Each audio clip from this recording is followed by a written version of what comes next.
রাহমাতুল লিল আলামিন আল্লাহ রব্বুল আলামিনকে ডাক দিয়া বলবেন, আল্লাহ আমার উম্মতের কি উপায় হবে? উম্মতি উম্মতি বলে আমার আপনার নবী আল্লাহ রব্বুল আলামিনের কাছে যখন দরখাস্ত করবে, আল্লাহ রব্বুল আলামিন অমনই তখন ডাক দিয়ে বলবে, হাবিব গো যান, আপনি হাউজে কাউসারের পারে দাঁড়ায়া যান। হাউজে কাউসারের পানি আপনার উম্মতকে আপনার নিজ হাতে পান করাইয়া দেন। আর জিবরাইল ফেরেশতা আল্লাহ পাক রব্বুল আলামিনকে ডাক দিয়ে বলবে, ওগো আল্লাহ তাআলা, হাসর ময়দানে এখনো কেউ আসে নাই।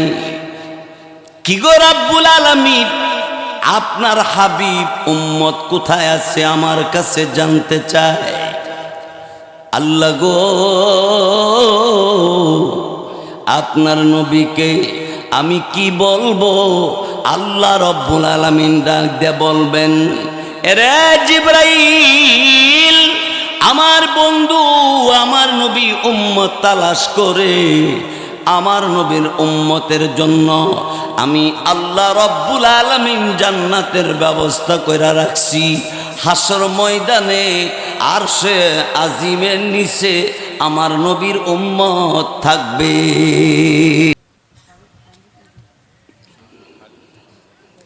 একজন সাহাবী যুদ্ধের ময়দান থেকে রসুলের পার্শ্বে দাঁড়ায় বলছে, ইয়া রাসূলুল্লাহ, আমার খিদার যন্ত্রণা আর সহ্য করতে পারি না বলে আমি একটা পাথর আমার পেটে বাঁধছি। খন্দকের যুদ্ধে রসুল কাপড় উঠাইয়া দেখাইলেন, সাহাবী তুমি পেটের খিদার যন্ত্রণা একটা পাথর বাঁধছ, আর আমি দুইটা পাথর বাঁধছি।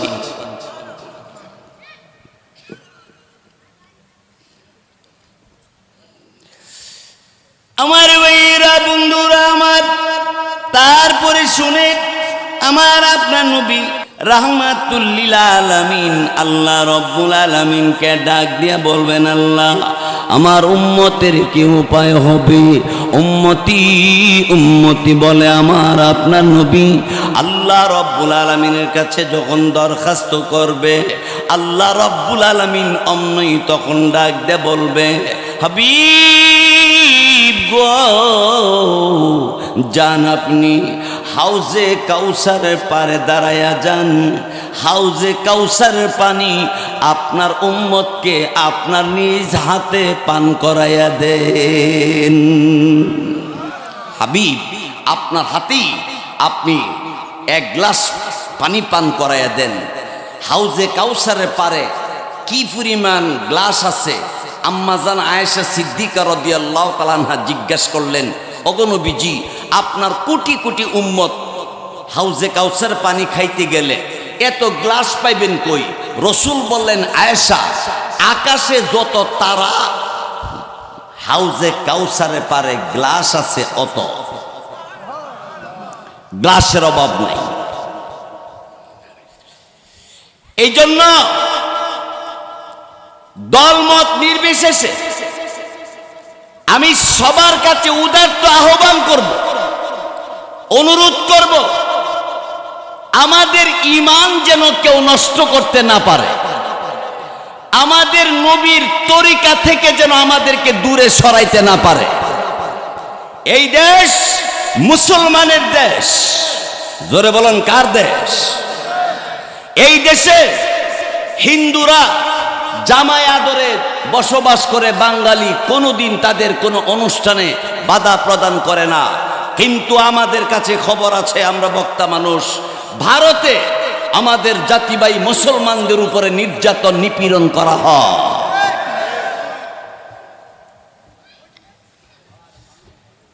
হে আমার যুবক ভাইয়েরা, হে মুসলমান ভাইয়েরা, নবীর মুহাব্বত এবং কবরের আযাব থেকে যদি মুক্তি চান, তাহলে একসাথে বলবেন, আল্লাহর দ্বীন, আল্লাহর কালাম, নবীর বিরুদ্ধে নাস্তিক, মুরতাদ, বেঈমান, কাফেররা যদি কোন প্রকারের হুঙ্কার দেয়, তার প্রতিবাদ জানাবার জন্য যদি আমাদের আপনাদের যাইতে হয়, মুসলমান হইলে একসাথে দুই হাত উঠে বলেন কে কে যাবেন?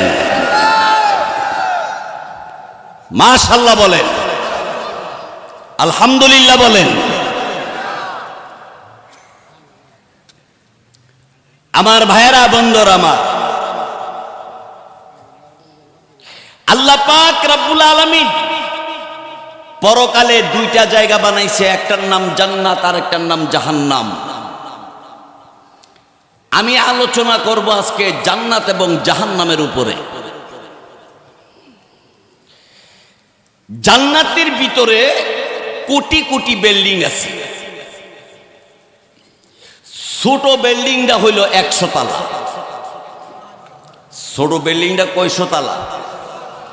এখন সাহাবীরা রসুলকে জিজ্ঞাসা করছেন, ইয়া রাসূলুল্লাহ, আপনি তো মেরাজে গেছেন, বলে হ, তে আসমানে যে পার হইয়া এই সব কিছু দেখা আপনি বেহেশত দেখাইছেন, বেহেশতের তালা কুদ্দুর উঁচা? আমরা সেরেন্দা আখালিয়া যে বিল্ডিং করি কয় ফুট উঁচা? ওই যে কইতে পারে 10 ফুট, 12 ফুট, 11 ফুট যায় না ডরা, ঠিক না? রসুলকে সাহাবীরা জিজ্ঞাসা করছে, ইয়া রাসূলুল্লাহ, বেহেশতের মধ্যে ছোট বিল্ডিংটা যদি 100 তলা হয়, তাহলে বড় বিল্ডিংটি কেমন দেখছেন? বড় বিল্ডিং গুলি হলো 6666 তলা।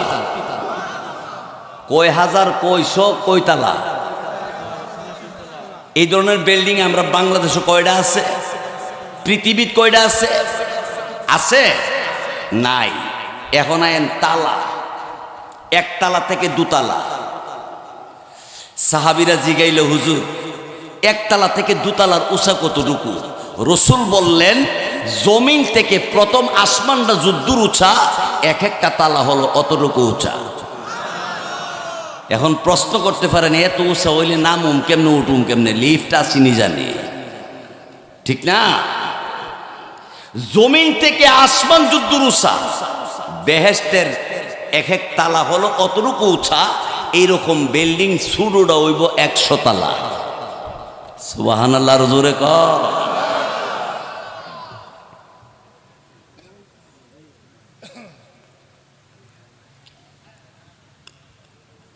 তো জাহান্নামের মধ্যে একটা মানুষ, হাদিসে আছে মুসলিম শরীফে, আপনার তার সামান্য গুনাহ জাহান্নামের মধ্যে গুনার কারণে গেছে, তে কাব্বাইয়া কুব্বাইয়া জাহান্নামের কিনারে আয়া মনে পড়ছে, আমার আল্লাহ তো অনেক দয়া, আচ্ছা একটা ডাক দিয়ে দেখি আল্লাহ আমারে দয়া করেনি।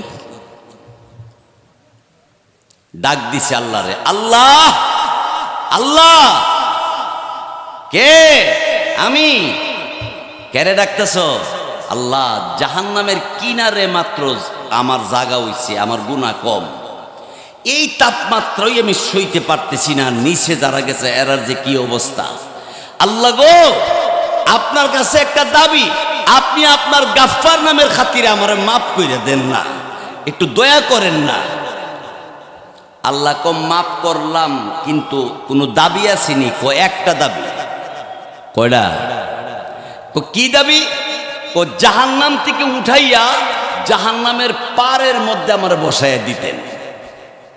তাহলে জাহান্নামের পারে উঠতে গেলে তো পুকুরে ঠান্ডা পানি থেকে পুকুরের পারে উঠতে গেলে তো ঠান্ডা শেষ।